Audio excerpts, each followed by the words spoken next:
Hello, and welcome to Guided by the Iron Rod. I'm Theral Jessup. I'm so glad you're here.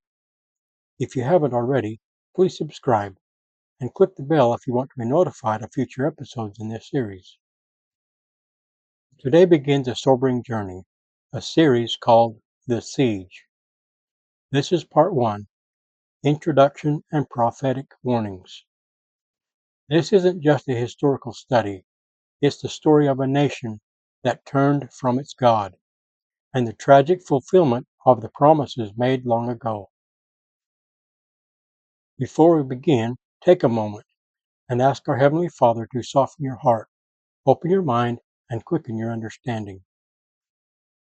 Prophetic Warnings. This is not an easy story, but it's a necessary one.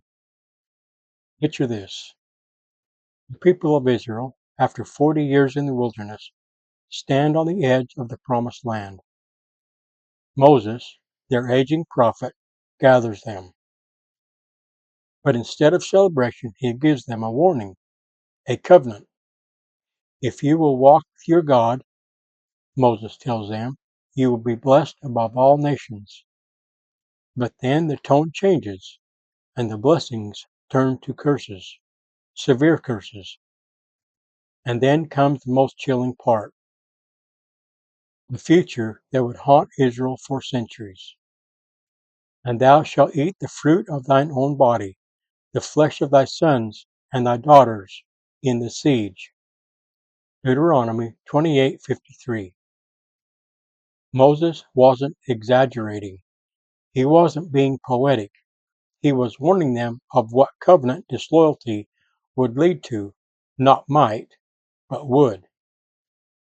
Fast forward over 800 years. The warnings of Moses are mostly forgotten. The city of Jerusalem is bustling, but beneath the noise, corruption runs deep. The prophet walks through the city. His name is Jeremiah, and he's not welcome.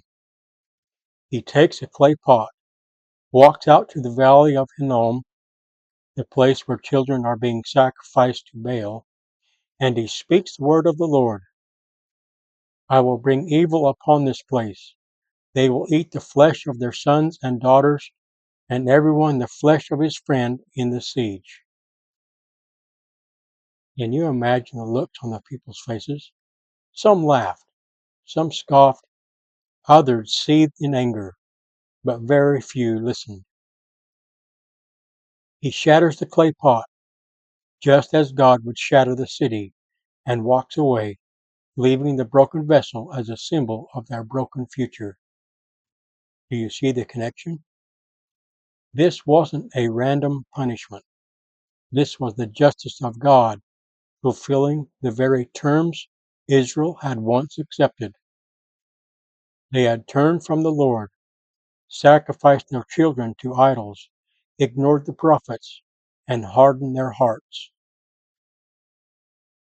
God didn't send Babylon immediately. He waited, he pleaded for generations. And now the hour of judgment had come.